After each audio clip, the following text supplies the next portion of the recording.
18 సంవత్సరాల తర్వాత రాహుకేతు రాశి మార్పుతోటి ధనుసు రాశి వారికి ఎలాంటి శుభాశుభాలు ఇవ్వబోతున్నారు, ఏ రెమెడీ చేసుకుంటే బాగుంటుంది ఏమిటన్నది సవివరంగా చూద్దామండి. చివరిదాకా చూడగలరు. నచ్చితే లైక్ చేయండి, 10 మంది బంధుమిత్రులకు షేర్ చేయగలరు. రాహుకేతువులు గ్రహాల కాదు, ఛాయాగ్రహాలండి. డైరెక్ట్గా ఫలితాలను ఇవ్వలేవు. రాహుకేతువులు ఏ రాశిలో ఉంటే ఆ రాశి ఫలితాన్ని, ఏ నక్షత్రం మీద ఉంటే ఆ నక్షత్ర ఫలితాన్ని, ఏ గ్రహాలతో కలిసి ఉంటే ఆ గ్రహాల యొక్క ఫలితాన్ని, అదేవిధంగా ఏ గ్రహాలు కనుక ఈ రాహుకేతులను చూస్తూ ఉంటే వాటి ఫలితాలను కూడా ఇస్తూ ఉంటాయి. నమ్మడేస్ రాహుకేతు చాలా పవర్ఫుల్ అండి, ఈవెందో ఛాయాగ్రహాలైనా కూడాను. శనివత్ రాహు, కుజవత్ కేతు. రాహు శనిలాగా యాక్ట్ చేస్తాడు, కేతు కుజులాగా యాక్ట్ చేస్తూ ఉంటాడు. శని రాశిలో రాహు బలవంతుడా కాదంటే బలవంతుడే. తనకి ఇష్టమైన రాశి కూడా. ఈ రాశి సింబల్ చూస్తే ఎలా ఉంటుంది? కుంభరాశి, అమ్ముడు జలాన్ని పోస్తున్నట్టుగా ఉంటుంది ధారాళంగా. సో అందుకనే అక్కడ ఏమొస్తాడు? రాహు సేవిస్తూ ఉంటాడు. కాబట్టి ఆ రాశి అంటే అతనికి ఇష్టమైన రాశి అని చెప్తాం. 3వ స్థానంలో రాహు ఉన్నారు, ఇక్కడ బాగానే ఉంది. తృతీయ స్థానం అంటే ఏంటి?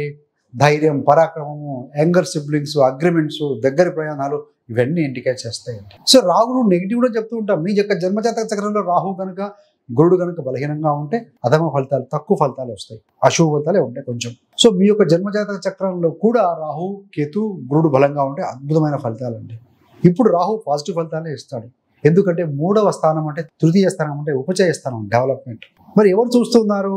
గురుడు చూస్తూ ఉన్నాడు. రాశాధిపతి, మీ యొక్క లగ్నాధిపతి నుండి గురుగ్రహం చూస్తూ ఉన్నారు.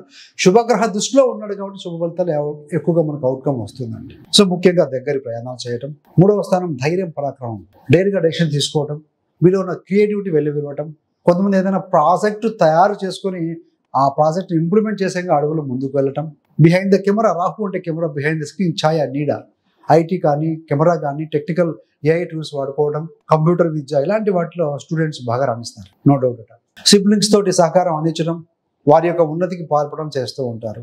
మీరు కనుక విదేశాల్లో ఉంటే మీ సిబ్లింగ్స్ కూడా అక్కడికి పిలిపించుకోవడం, ఇలాంటివన్నీ కూడా జరిగే అవకాశం ఉంది. అప్లిఫ్ట్మెంట్ అనేది జరుగుతుంది. కొత్త కొత్త అగ్రిమెంట్ చేసుకోవడం, విలాభాలకు దారితీస్తాయి. కొత్త వ్యాపార భాగస్వామిని ఎన్నుకోవటం. రాహు దృష్టి 7వ స్థానం మీద ఉంటుంది. 7లో ఆల్రెడీ గురుడు ఉన్నారు. గురు రాహులు ఇద్దరు కూడా 11వ స్థానం మీద చూస్తూ ఉంటారు. సో ఎందుకంటే గురుడికి 5వ దృష్టి, రాహుకి 9వ దృష్టి చూస్తూ ఉంటారు కాబట్టి 11, 3, 7, 11 స్థానాలు ట్రిగ్గర్ అవుతాయి కాబట్టి కామ్య త్రికోణం ఫుల్ఫిల్ అవుతుంది. వ్యాపారంలో రాణింపు ఉంటుంది. గతంలో ఉన్న వివాహ జీవితంలోని చిన్న చిన్న ఇబ్బందులన్నీ క్లియర్ అవుతూ ఉంటాయి. మీకు వివాహం కాని యువతి యువకులకి వివాహం జరిగే ఛాన్సెస్ ఎక్కువగా ఉన్నాయి. What about Ketu? కేతు ఏ రాశిలో ఉన్నారయ్యా అంటే 9వ రాశి. 9వ రాశిలో కేతువు సహజంగా స్పిరిచువాలిటీ, ఆధ్యాత్మికత, భక్తి మార్గం, మోక్ష మార్గం, ఇలాంటి వాటికి అనుకూలుడు అండి. కానీ కేతు ఉన్న రాశి రవి రాశి. సింహరాశిలో కేతు అంత బలవంతుడేం కాదండి, శత్రురాశి. 9వ స్థానం ఆధ్యాత్మికత అనుకున్నాం, తండ్రి కూడా అనుకున్నాం. సో పెద్దలతోటి, గురువులతోటి, తండ్రి సమానులతోటి